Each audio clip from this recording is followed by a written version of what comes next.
Good evening, everyone, and welcome to the Liberty Show with Kevin Fortune. Good evening. I'm Kevin Fortune, the King of Liberty, and you have tuned into our podcast/radio show where we present a national platform for you, the citizen, to speak up on all things of liberty. Our motto here is to put our liberty into action. So we don't just talk, but we start with conversation and then we take it into action. And tonight we have a very special show. We have a wonderful guest, His Royal Highness, or the future Royal Highness, Mr. Adam Kokesh. Welcome, Adam. You're on the Liberty Show. Thank you very much, sir. It's an honor to be joining you all tonight. And for those of you who don't get the reference here, yes, I am King Adam Charles Kokesh, the first of Gardenia. And Gardenia is short, of course, for the Garden of Freedom, which is our micronation project in the mountains here in Arizona, and our exercise of bottom-up freedom where we just take what's ours and claim it. And there's a rich history of micronations. And some people say, well, Adam, if you're a Gardenian, you're not a real American. And it's like, well, if America's about freedom and declaring your independence from a tyrannical system that you don't want to be a part of anymore, we had to come up with a word for American that was so strong that the word American just was insufficient. So we came up with Gardenian. So it's like super American. That's what we are. So I am king of the super Americans, of the mountain folk of northern Arizona, of Gardenia, the Garden of Freedom. And I very much appreciate the opportunity for an international discussion such as this. Great. So tell us a little bit about yourself, a little history about who is Adam Kokesh. Well, I don't know how far back you want to go, but I'm a sort of typical American child of divorce. My parents were, my mom is actually from Montreal, Canada. Don't tell anybody I'm half Canadian or I'll never get elected president in this country. Your country. And my dad is from Wyoming, grew up on a little ranch near Sundance. And my mom was vaguely liberal and my dad was vaguely conservative, but they were both very anti-authority, and they taught me to question everything. Unfortunately, it wasn't enough to keep me from enlisting in the Marine Corps, which was kind of, as much as it's like I'm signing up to kill for politicians, and that's my act of rebellion. Wait, what? It's you talk Uncle Sam's misguided children. Oh yeah, there's a lot of misguided perversion of what it's supposed to mean to be a warrior and to being a soldier. A warrior is someone who's willing to put their life on the line to do the right thing. A soldier is someone who gets paid to kill for politicians. And there's a big, important difference there. And I think I found that out the hard way. And I really wanted to have my life on the line for something I believed in. So, first to fight and all that. And I was a reservist going to college, volunteered to go to Iraq. I was in Fallujah in 2004 for the first battle, which was the smaller one, not the big, Battle of Fallujah. That's the sweep. Some of us think of it as the second Battle of Fallujah. But it was enough that when I came home and saw just that people were dying in Iraq because the American people didn't know the truth of what was being done in our name. It's very compelling bringing those stories to the American people and bringing that cost of war home. But at some point along the way for me, I realized it wasn't enough to be against the war in Iraq or even the global war of terror or even militarism, but statism itself, this idea fundamentally contrary to human life, to humanity, the idea of organized coercion, that democracy as we know it as institutional majority voting away the rights of the minority. No, that's not an ethical system. And when you get to the bottom of the rabbit hole that way, it's very compelling. And I've since dedicated my life to this cause of freedom. I've been a civil disobedience activist. I've gone to jail. I wrote the book Freedom, which is the 100-page ultimate primer on libertarianism. It's free at thefreedomline.com in every digital format. And now I'm a homesteader. I'm building 10 acres where my wife and I are building our paradise from scratch. To me, that's the ultimate American dream. And we've been so tragically disconnected from it, especially right now. I mean, aren't we coming up on the 1-year anniversary of 2 weeks to flatten the curve pretty soon here? And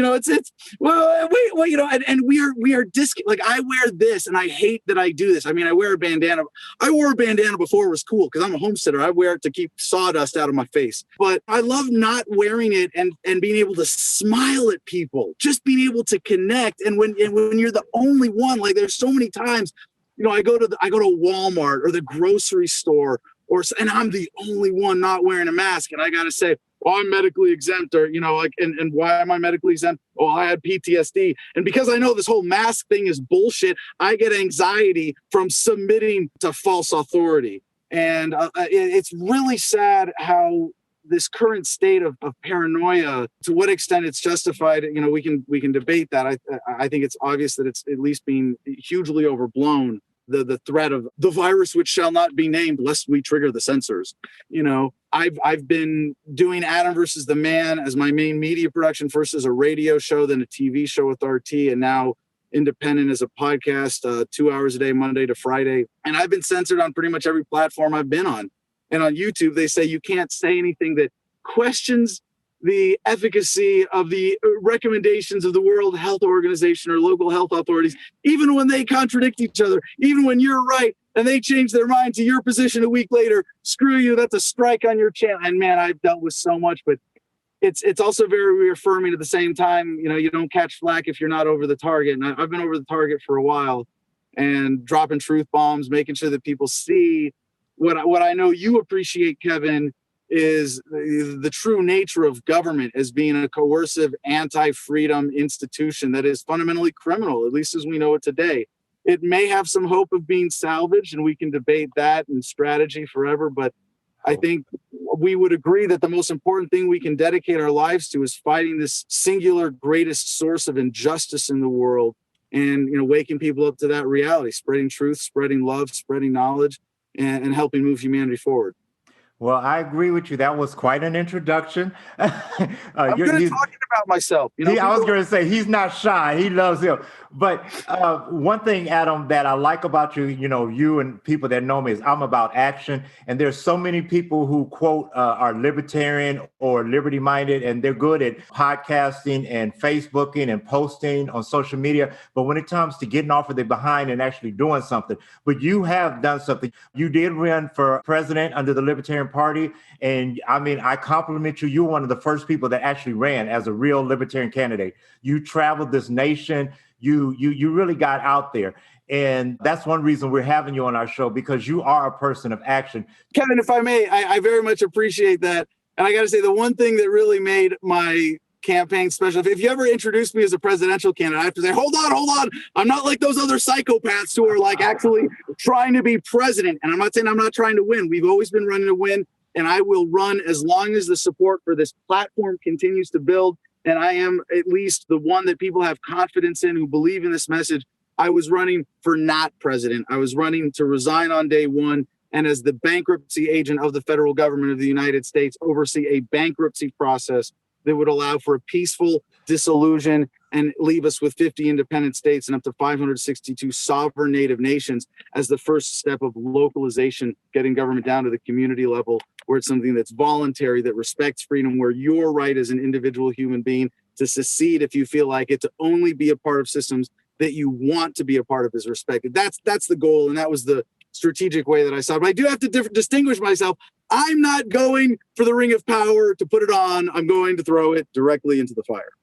Well, that's a great point. I saw you on, you guys, we're honored. He's been on Fox News and CNN, all these national networks. And one of the things is like, when I get elected, the first day I'm like, you're ready to close down the government, like fire everybody and fire myself. That was hilarious. But this is a call-in show, and we have several people that have called in from around the nation. You can just say your first name and where you're calling from and ask Adam a question if you have. So we're going to start out with some of our regulars. The founder of this show, my main man, DK, not the murder guys, but DK. Damon from Georgia, you're back on the Liberty Show. Hey, what's up, everybody? Welcome, Adam. I met you at the Georgia Libertarian Convention a couple years back. Great guy. Quick question in regards to the Liberty movement. What are your thoughts on, as we've talked about, we look at Jews in Germany having received reparations for the Holocaust. What are your thoughts from a Liberty perspective on reparations for American descendants of slaves? I think that's a really important topic to tackle from the libertarian ethics position. I've been to jail for smoking pot, and I want reparations for stoners too. If you've been a victim of the government directly, I'm of Jewish ancestry. My grandparents actually left Hungary to avoid the German invasion before coming through Austria and ended up in Montreal. That's why my mom's half Canadian. And there's a lot of ways that we could segment people out as people who deserve reparations. And I am 100% sympathetic to the unique experience of Black Americans as a class of people who have experienced a unique kind of victimization. And I don't mean to in any way downplay that. I am hugely sympathetic, and there are places where that deserves absolute special attention. Strategically, I don't know if that's the best way. I wouldn't object to it. I would never stop any kind of reparations effort. But what I want to see in this localization and the dissolution of government through bankruptcy processes is that every American who is downtrodden, every victim of the system, that we take advantage of this opportunity when humanity is so wealthy and capable of abolishing hunger and poverty and all kinds of deprivation of access to needs and goods and services to meet basic human needs. I think we can lift everybody up by dissolving government, taking it apart from the top down, and basically restoring everybody's birthright of property ownership and what's been stolen from us. I don't think we need to separate groups. I think the best way to do it is to take it apart and give everybody enough so that we can make sure everybody is taken care of. Well, I hear that. I hear the fact of, because the government present day screws everybody. Let's be clear on that. But at the same time, historically and codified into law, this country has had no problem specifically saying Black people, screw you. We're gonna let these white people get their weight up. So to me, the reparations debate is not a question of necessarily segmenting or trying to give Black people a leg up. It's really to give them the equality that's been denied thus far. So I take your point about helping everybody else up, because there is some necessarily some consternation for, let's say, the poor whites who say, well, why don't I get reparations? Right. But at the same time, there's really not going to be a good way to ever do it. But there has to be an acknowledgement by everybody that everybody else other than Black people does not have a grievance to say we've specifically been harmed. Black people can specifically say it's not. And the thing is, it's not just slavery, because a lot of times people try to minimize it to just slavery.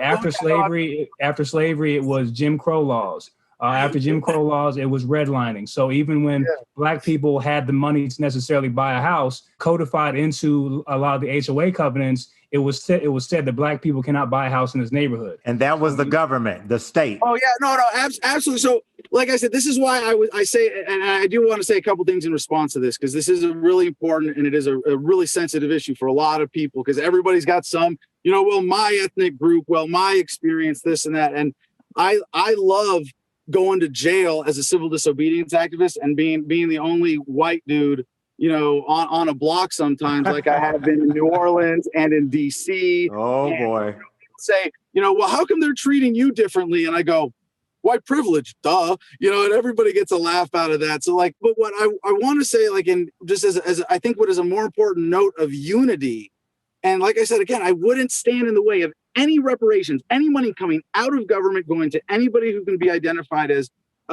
anybody who's been disadvantaged by government in any kind of way. What I want to point out that is so important, I think, in unifying people, because we could say, reparations for Jews from, all these different things too. And poor white Americans have more in common with poor Black Americans than we do with rich white Americans, or than we do with the super class. And the point of government, if you really look at it, not what it says its point is, but when you look at judge it by its actions, not its words. What's the purpose of government? To keep the super rich getting richer at the expense of the rest of us. And when you recognize it for that, it's all of us need to unite against this power system. And that's why I would just put emphasis on that as what I think is more conducive to moving humanity forward in a united spirit that recognizes we are all part of one human family. Well, let me wrap this section up. I understand what you're saying, Adam, and I agree to a certain extent. But as a libertarian, and our theme, you weren't even born yet, for many years was there's no free lunch. So there is no way you can work people for free and don't compensate them as a libertarian. Also, you cannot, having sex with some of those slave women, anybody's marriage sex isn't free. How can you have sex with them for free? There's no free lunch. You can't sell people's kids and don't give them the money. So as a libertarian, there is compensation owed, and it's not a race thing. It's a libertarian thing that people own their own lives and you shouldn't work them for free. But anyway, do we have David? David from Fort Lauderdale, you're back on the Liberty Show. Good evening, everybody. Good evening, Adam. I think you got into my question is, since you wrote the book on freedom, what chapters would you add to it today if you were rewriting it? Well, because I wrote it, it's a perfect book, like the Quran or the Bible, and needs no amendment whatsoever. It is truly divinely inspired. Actually, I could say that that's true, not because of me, but because I made it a team effort. I brought in hundreds of people to contribute and help edit. I do intend to write a sequel to the book Freedom called American Freedom, that lays out the presidential campaign localization platform of how America would be better off without the federal government. And I think if there was one chapter I might want to expand on more, it would be the personal freedom thing, because, I talk about emotional freedom. And if there's one thing that I could hope that people get out of reading my book, it's this. You're an animal. You are a carbon-based life form in a body with animal needs and urges, and the blessing on top of that of human consciousness. And what that means is that stimuli will hit you. You will encounter stimuli in your environment that will cause you to have responses. Some of them positive, some of them negative. And that you might never control. But you always, as a conscious human being, have the ability to control your response to the response and to determine by conscious choice your mood, your attitude, and your attitude. I mean, assuming there are times when this is challenged by health, obviously, if you're in pain or if you're ill or mental disorders. But if you're healthy, and to the extent that you're healthy and conscious and your brain is functioning, that is your choice. That is the blessing of the human intellect and the human spirit and the freedom, the sovereignty of the mind that goes with that. And if you let someone bully you out of that, you are giving up your freedom by choice. And I want everybody to know what that's like and to live that and to have that and be able to internalize it. And if there's one thing I would change with the book is that, maybe punch that up or put that more front and center. But I think everybody who reads it does get that to some extent, and that's why it's been so popular, and why most people who read it, want to get everybody else to read it. And I really do think that is at the core of this phase of human evolution. When we say it starts within mental health and reclaiming that sovereignty of the mind, is so critical to full realization of the human experience and living free. A couple other things that triggered in my mind as you were talking. One is that you have a way of unifying people. When you answered Damon, you showed a commonness that we had. With freedom, we have things in common. The government, it's got its knee on our throat and we can't breathe. Forget about all the other rights. We need the basic rights. And when I raise teenagers, my favorite line is, with freedom comes responsibility. And you just talked to that now. So if we go back to what the founding fathers were really doing, we could clean a lot of this mess up that our country's gotten itself into. If I may, the term that I like to use to describe that's a little nerdy, a little wonky, is the universality of the human experience. And that transcends anything of origin or things that are not of choice by birth, but recognizes the divinity of every human soul. And I know that's kind of flowery, hippie language for someone like me who thinks of it a little more analytically and philosophically. But I do think you have to reach people at that emotional level and say, I love you because namaste, the light in me recognizes the light in you. That transcends. I think that's really important. And I hope that our movement as a whole can learn to share that and, get more loving and compassionate. as a result. Well, that was a great point. But Adam, I think that, first of all, American freedom is an oxymoron.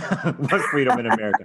But Adam, I think that what Damon's point is, we talk about this unifying, let's come together and all, as Till would say, let's join hands and sing Kumbaya, but our country's never been like that. And to understand we got to legalize mushrooms and MDMA, but we're on the way. They're halfway there. I mean, come on, man. You know who won the 2020 election, right? Drugs won the 2020 election. That's not a trick question. Well, not in Georgia. Not in Georgia. You ain't in the deep south, bud.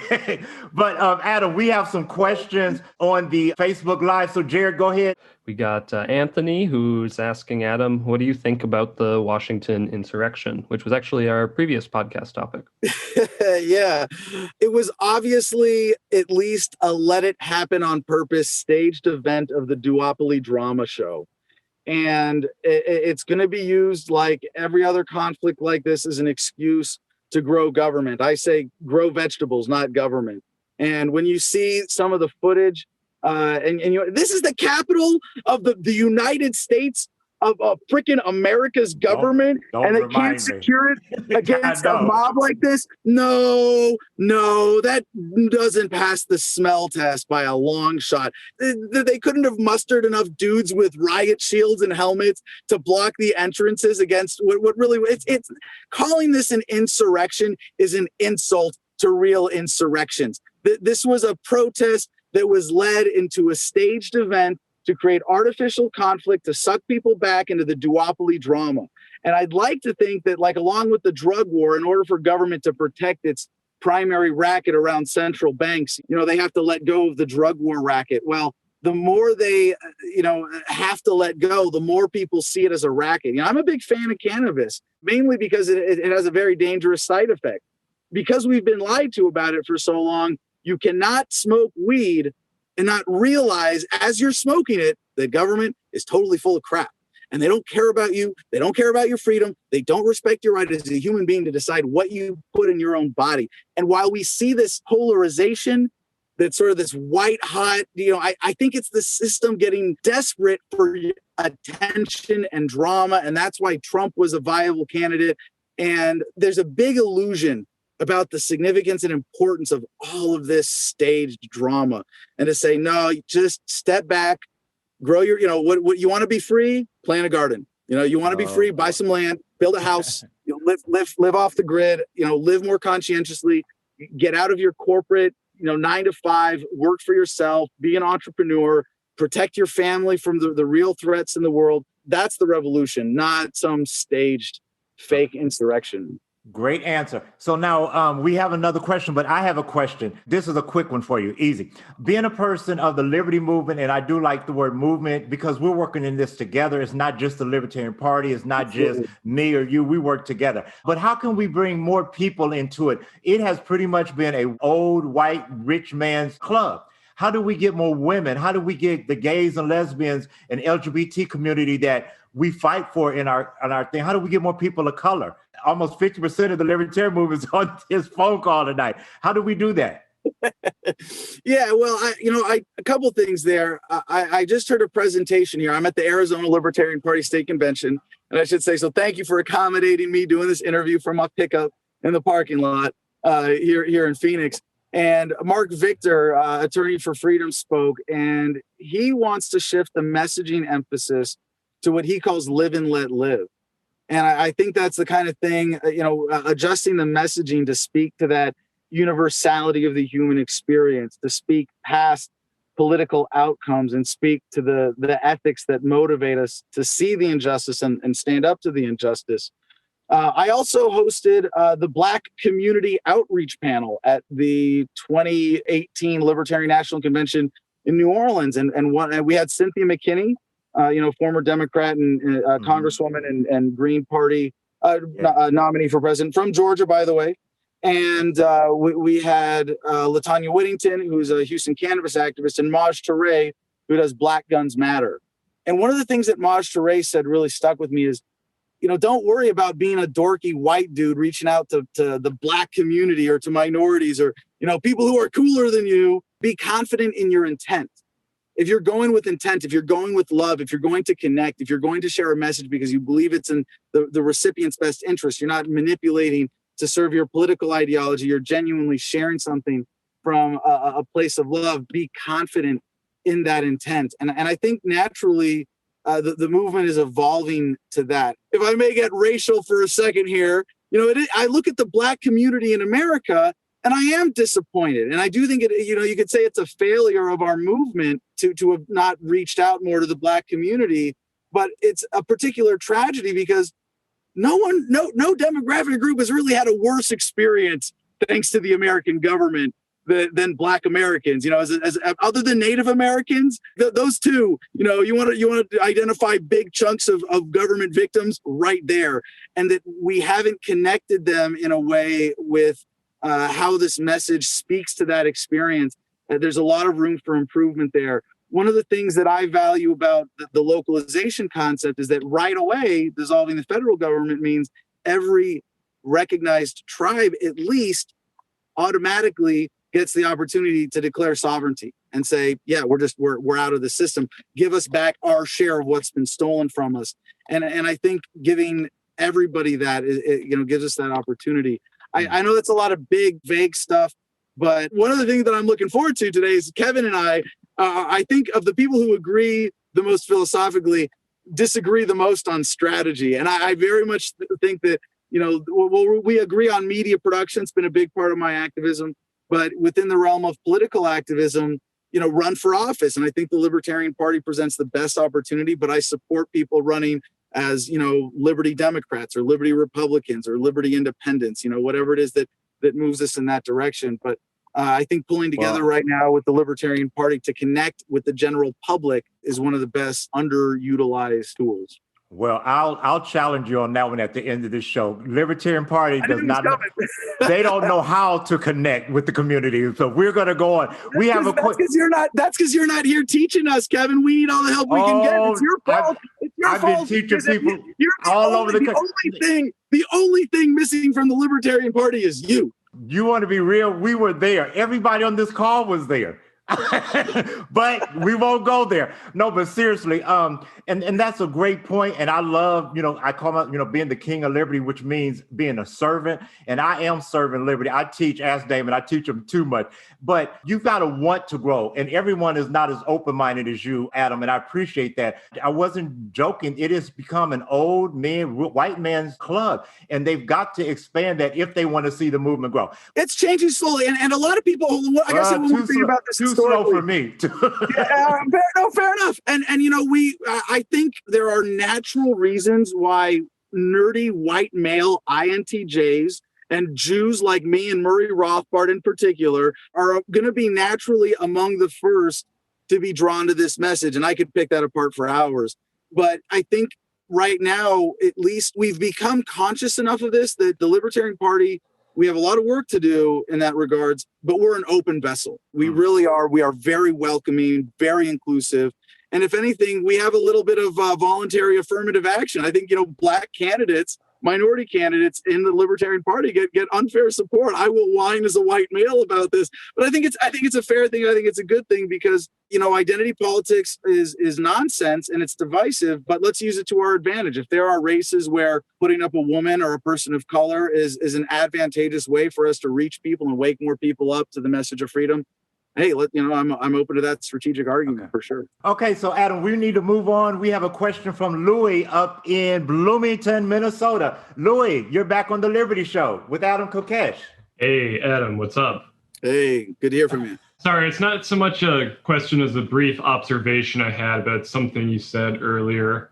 So you observed that the insurrection will probably be used as sort of a casus belli, like an excuse to expand the government, as you say. And I think that is true. Because something I was thinking about recently with all the sort of comparisons between the Capitol incident and 9/11, and like the sort of, not just on the Democratic side, but Republicans too, sort of like raising the alarm bells about white supremacist terrorism and whatnot being the next big issue. And it is certainly a problem. I don't want to downplay it. Like, it will continue to be an issue. But I feel like that sort of rhetoric is meant to be sort of like getting people ready for when the NSA and the FBI and the ATF and what have you get like a huge ton of new funding and resources, more so than the already bloated amount they get as is to fight this problem. Yeah, I just have this bad feeling that we're going to get like the security apparatus getting a new upgrade.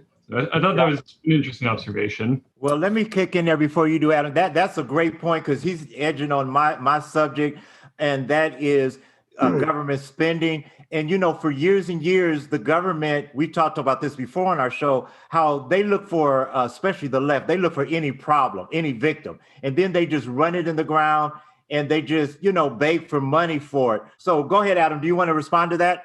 Yeah, I just think it's another great lesson from the 2020 election is that conservative tears taste just as good as liberal tears, but also kind of ironic to point out at this moment in history where Trumpkins are so worked up, having evolved, and I want to give them credit for having evolved away from militarism a lot and Trump's populism. One good part of it, I don't think Trump really gets credit for this so much as he's reflecting, you know, the general sentiment of being anti-war, being very skeptical of war. But there's this great irony of people who supported the global war on terror going, oh, wait, global, that includes where I live. Oh, crap. And now right-wingers are being labeled as domestic terrorists. And there's a disgusting, delicious irony to that.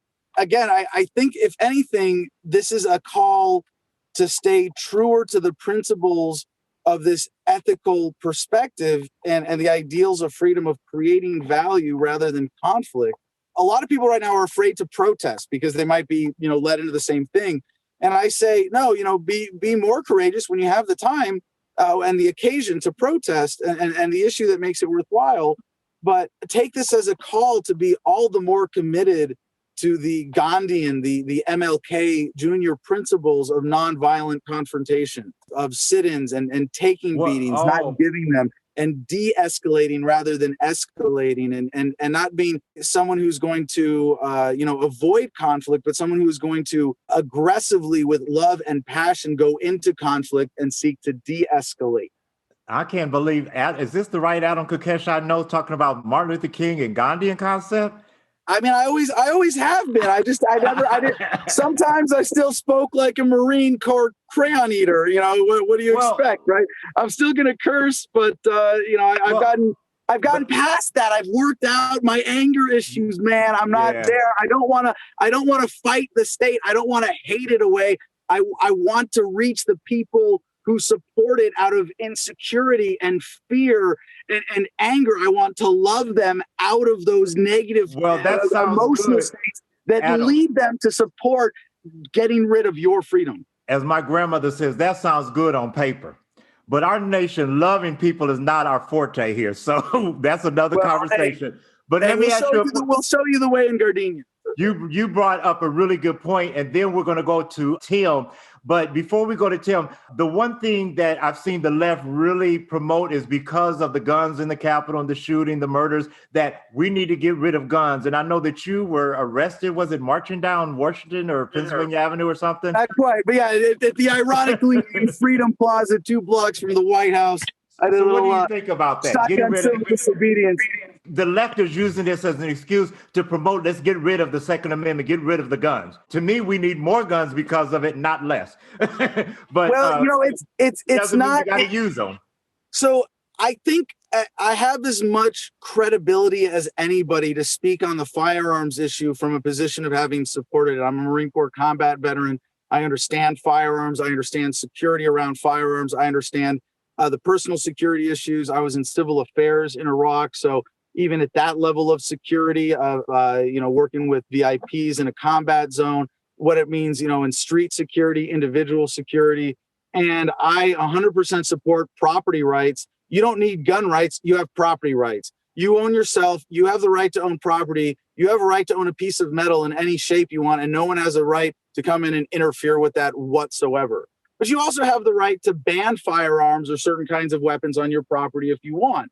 And if people want to do that, if you want to have, a gun grabbing commune and, like, I'm not going to live there, but I support your right to have a community where that's the standard. And are guns going to be allowed in Gardenia?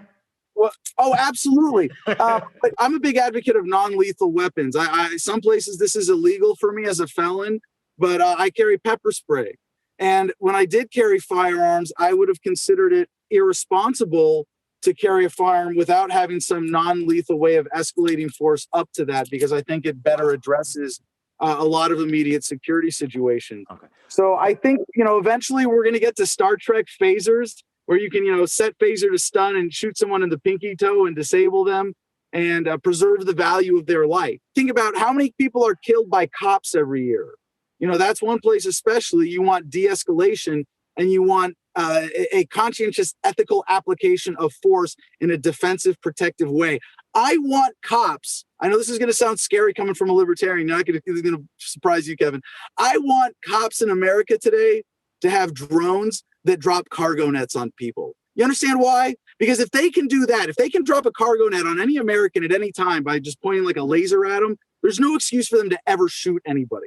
If they can disable someone like that, and the technology is making it so that we can provide for the public safety. And if you're someone who gets drugged, most of these incidents are not with people who are sane and sober. They're with people who have been slipped PCP or on meth binges or just drunk. You don't get a lot of stoners confronting cops, right?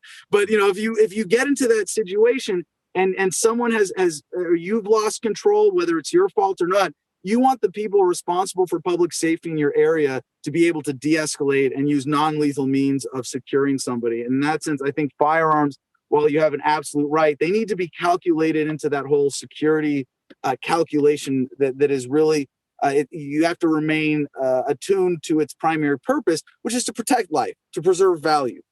Well, I agree with you there, and I totally agree with the de-escalation, but we're not seeing that. Once again, that sounds good on paper. It sounds good in our love and our, let's get together and sing Kumbaya society. Sounds good in reality too. Look at what doesn't work in reality. We're not getting it in reality.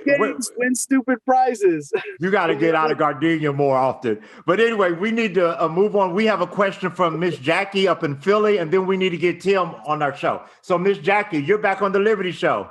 Good evening, everyone, for Liberty. Thank you for the opportunity, Kevin Fortune. Okay. This is from Pennsylvania, a voter swing state. The situation that happened on January the 6th brought flashbacks with the nonviolence of Martin Luther King Jr. Here up north, and I'm glad we have a diverse group here, but here up north, we do not sing Kumbaya. Sorry, Tim, but I do love you, Tim.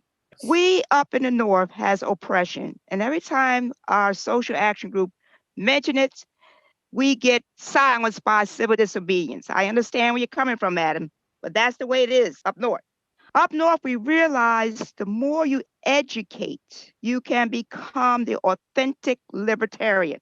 When you educate, you know why you have to vote. Oh my goodness, Kevin, I'm old school. I'm so old school, I can't stand myself. But young people came to me for the national election on why we have to vote. So I had to break it down about it's in the Constitution. And Kevin, people missed it when former President Obama made his presentation in Philly, a northern state, about the importance of the United States Constitution. Old school like me are bombarded 7 days a week on history. We don't talk about it up north because it's not important. We did not steal votes in Pennsylvania. That's what I want to bring out tonight. What we wanted for 4 years, we knew Donald Trump wanted to run re-election. And we went through the Pennsylvania legislation, nonviolent. We didn't have this nonsense we had on January 6th, but nonviolently, we went to Harrisburg, Pennsylvania. We want early voting. And we got it in October. After 4 years, it's a Republican state. And that's the problem. They said, oh, no. We're going to do the voting machine on November 3rd, 2020.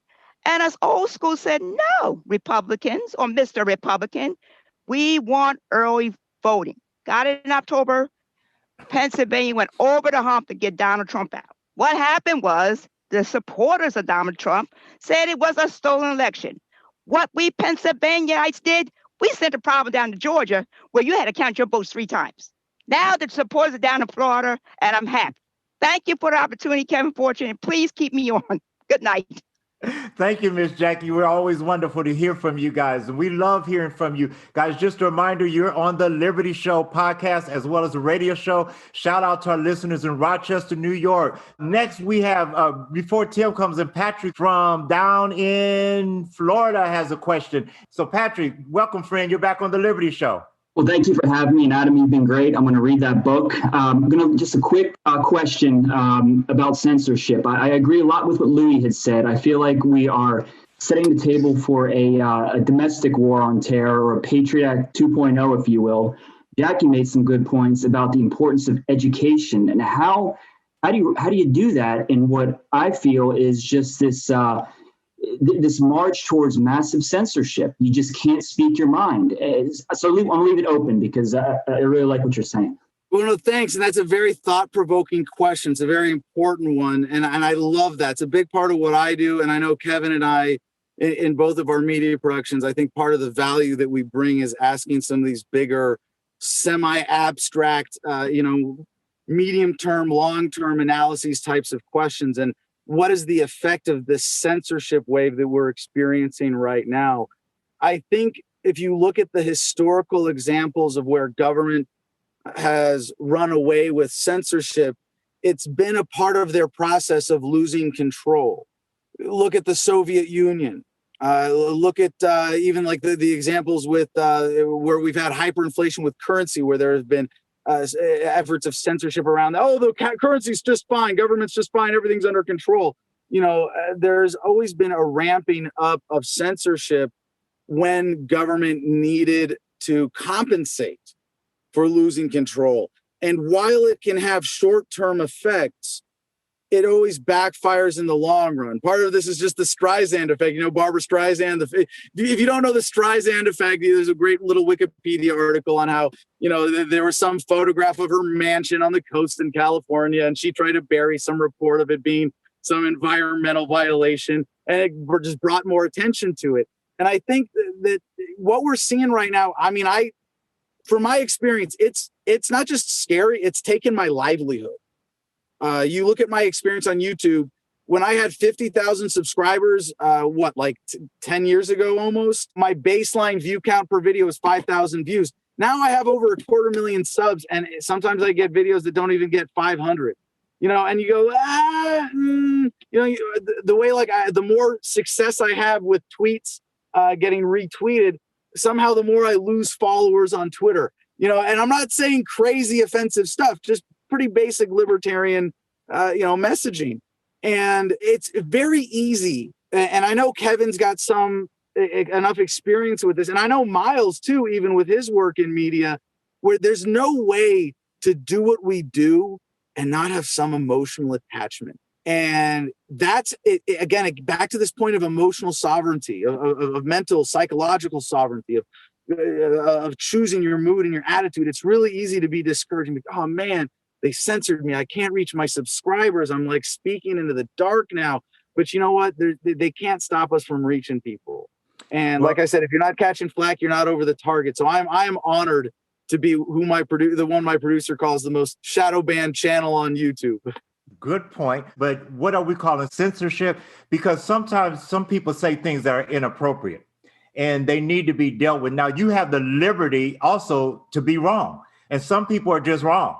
You also have to be accountable for your liberty. So you do have the liberty to say and do whatever you want, but you also have the liberty to be held accountable for that. And that's right. And that's exactly why I got to jump in here, Kevin, because this is a really important one that a lot of people don't realize, that even when things are being done that are inappropriate, stopping the expression actually makes it harder for society to address that. Like if someone posts something racist on YouTube or self-harm, for a long time, YouTube and Facebook would censor self-harm. A teenage girl talking about cutting herself, that's a cry for help. And you're going to censor her cry for help? You're going to censor someone broadcasting that they're racist so their neighbors don't know that there's a racist next door? Someone who needs the love and compassion, attention to address that deficiency? That you don't have the ability to address someone who's sexist or has an inclination of violence. They sweep that under the rug because someone you knew from middle school from a decade ago saw it and flagged it, and now you don't know that your neighbor might be a threat.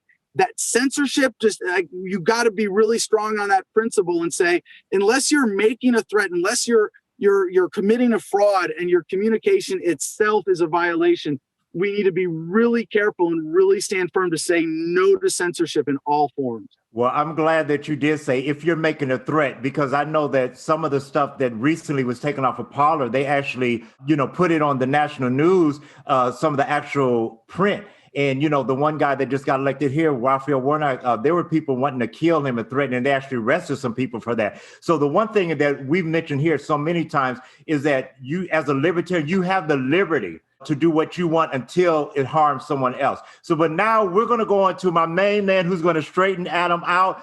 Tim, you're back on the Liberty Show. Please straighten Adam Kokesh out. I want to give a great big shout out to our host, to King Adam. It's a privilege to speak to you again. We met at the Georgia Libertarian Convention a couple of years ago. So I truly appreciate all of your efforts in extending and advocating for liberty. I want to thank you because I understand that that is a thankless task. So thank you. And while we're on the subject, King Adam, I want to thank you for establishing the kingdom of Gardenia. I watched your video earlier today and I noticed that there is some acreage next to yours that is being occupied by some heathens. Now, these heathens do not believe as I do. They do not believe as you do. So I understand that you practice the non-aggression principle, and I believe in it also. But these heathens who have occupied these lands that are south of yours, I believe it is within our best interest. And I believe that God has instituted, it is his belief that I should conquer those lands so that I can expand your kingdom. King Adam, I would like to expand your lands. So I ask that we put aside the nap so that I may conquer your neighbors who are heathens, who do not believe as we do, so that I may expand upon your lands. King Adam, do I have your permission to do that? Well, wait a minute, Adam. Hold on. First, Kevin. He's leaving me. He's leaving me. He's my Duke of Liberty, and he's leaving me. Stole my Duke of Liberty. Tim, to your question, what is it? What's the saying? What conquers all? What conquers all? Love. That's it. Love conquers all. Right now, no, there's no reason to violate the non-aggression principle or anybody's property rights in the course of pursuing liberty. And one of the things that we're doing with the Gardenia Sovereignty Project is creating the United Nations of Freedom. And in case you're wondering, it should be pretty obvious. We're going to be just like the United Nations, except we care about freedom. And so, to be a member state of the United Nations of Freedom, you'd have to have something, in your constitution that affirms some version of live and let live, or the non-aggression principle, or self-ownership, or. But Adam, what the problem is, people don't live it. These countries say it on print, but they don't live it. Right. So we got to show them. And this micronations project, the humans have, in a sense, America, is this tradition of just declaring independence and breaking free. A lot of it is done at the micronation level. And I really do think this is the bottom-up solution for the future. And there have been some examples, and there's, again, a great Wikipedia. I love referencing Wikipedia because I'm an intellectual lightweight. But if you go to there's a great micronations page that has a lot of good references on stories of micronations. And there are some serious ones and some funny ones. There's like the Conch Republic. There's all sorts. Then there's serious ones like Sealand, where they occupy an actual seaport off the British coast and have been effectively sovereign for decades. And I think people just saying, you know what, I want out. I don't want to be a part of the system anymore. And again, grow vegetables, not government. De-escalate, don't escalate. Why would you want to leave? Our country's perfect, Adam. Our country's perfect. Why would you want to leave it? To form a more perfect union. Oh, that was a good one. That was a good one. But Adam, I didn't mean to cut you off. But we have two more questions, and then we're going to come back to Tim because he's just getting geared up. Trust me. That's great. But we have a question from Jared up in Madison, Wisconsin. Jared, you're on the Liberty Show. Hi, Kevin. Thanks for having me, and great to be here with Adam tonight. So I'm really curious about your branding or ideological backbone for Gardenia here. So you are the king, the monarch of this micronation. Yes. I'm wondering, is this just sort of a fun way to present it, or do you have some kind of philosophy about how monarchy is actually a more libertarian structure for governance than some other options? Well, I don't know if you noticed, but I'm wearing a ring, which means I have a queen, which means I'm not really in charge of anything anyway. But no, in what I describe Gardenia as a constitutional proprietarian monarchy. By the way, quick fun aside, if you're a constitutionalist, you have to be against the current U.S. Constitution because it's the result of an illegal coup against what was the legitimate Constitution, the Articles of Confederation that required unanimous consent. And the Constitution that we live under today was a coup by the framers against the founders who said, screw you to King George. And they said, we can't just abide by the articles. We want a standing army, and we want a central bank, and we want taxation. And so they created the new constitutional government that's got us to where we are today. We have to get over this hang up and understand the history. So what I'm doing with this is proving the point that what's important to a free society is not the form of government, right? When I say it's constitutional and I'm a constitutionalist, it means that I believe any place that someone is going to claim authority, whether it's as an individual homestead and invite people on or over some larger organized area, you should have agreed upon rules and you should write them down and they should be consensually agreed upon and they should respect everybody's right to opt out of that system, that they be done with the consent of the governed. And the way I said in my presidential campaign was, I don't pretend to dictate what form of government you might have at the community level, as long as it's voluntary. If you want to live in a nudist, socialist, gun-grabbing commune in the woods, that's great. I don't want to live there. I'll take my entertainment value from a distance. Thank you very much. But if you want to live in an ethno state, I think that's disgusting. But you have a right to voluntary association, and I will make fun of you and I will oppose you ideologically, non-violently, every way I can. But I will not physically interfere with your right to organize your community by your needs and your values, how you see fit, and respect that right. And so what we're doing is showing that, you know, as I can declare myself the king, I own this. I can be whatever I want. It doesn't matter. Have to bow down to you and hail Adam and oh no. But I just want to know, do I have to bow down to you as King Adam? And my second question, because I'm the King of Liberty, do I get to be on the United Nations of Freedom? Absolutely. Well, we so this is, oh, sorry. I guess this is more poignant where I'm going answering this question is that, you know, one of the things that I want to do with this project, I'm recruiting people. If people want to help, please send me an email. How much is it going to cost me? Adam at thefreedomline.com. And I want to create the United Nations of Freedom as a way to encourage other people to do this, to declare sovereignty on land that they own. And by the way, Kevin, you talk about Black Americans seeking reparations, as we got the call earlier. There's a community somewhere near Atlanta in Georgia where it's a group of Black Americans saying we're coming together as a Black community, but we're going to be off grid and we're going to be self-sustaining and we're, you know, don't wait. This is not my message just to Black Americans, but to everybody. Like, don't wait for government to go, oh, okay, take it. Take it every day, every moment of your life. Live free. Like, government doesn't even exist, and you will live happier and better as a result. Adam, we're running out of time for the radio show, and there's one more question. Jared, who do we have a question from? Quentin has a question on the line here. Hey, Quentin, you're back on the Liberty Show. Hey, Kevin, how are you? Wonderful. My question would be, libertarianism seems to be like the holy grail of political society. It offers everything to everyone. So why is it that the message doesn't seem to be resonating? Is it the people who are delivering the messages, or is it just the idea itself, why it's not gaining traction? It is the people delivering the message. I think the caller is correct in pointing out that libertarianism is the everybody gets what they want strategy. You know, if you want this out of your community, if you want this out of your life, yes, you get what you want and nobody gets to stop you from getting it. Why is this something that is, just sort of developing a critical mass at this point in human history, because we are growing. And I think, Kevin, you would agree that there are more people who understand this message than ever before in human history. And we are fighting the greatest forces of oppression in the world, who benefit, who profit, whose daily bread depends upon people not understanding this and being suckered into going along with it voluntarily, being tricked into it. They have a lot more money than us. They have a lot more microphones than us. They have a lot more eyeballs. They're the ones doing the censoring. We make no mistake. I am Adam versus the man, because that's who we are up against. We are up against the establishment, the authorities, and we're winning. Who won the 2020 election? Like I said, drugs. The people on drugs won the 2020 election.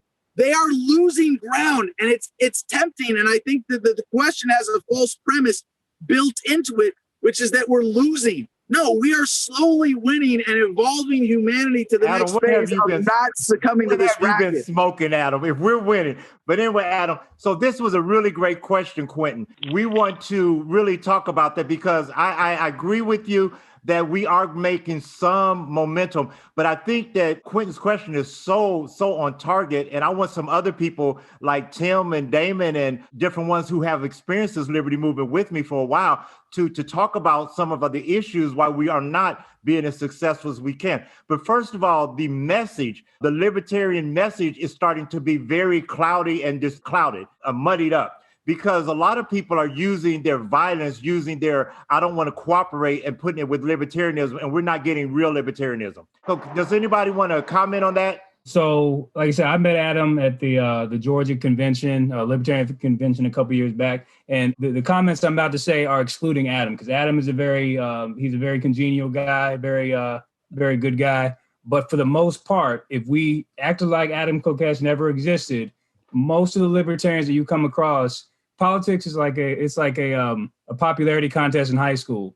And the people who are libertarians, generally speaking, are kind of like the Revenge of the Nerds type people. Yeah. Now we're the nerds in the back going, vote for me because I'm right about everything, when somebody else is going, but I'm cool, so you're going to vote for me, right? And it works. Right. So freedom of association, most people would say, oh, I agree with libertarianism, but good God, if I got to be associated with these losers, hell no. We got to wrap this part up, but this is so funny. You're going to love this. We had a guest on, and they said, that the 2020 election was definitely fraudulent because none of the libertarians won any major offices. So they knew that way it was fraudulent. But guys, thank you. You have listened to the Liberty Show. Our special guest has been Mr. Adam Kokesh, the king of, Gardenia, or? The king of Gardenia. This is great. I hope my audio isn't going nuts, but it is super loud here. I just want to say, while we're in the segment, last plug, get my book, Freedom, for free at thefreedomline.com.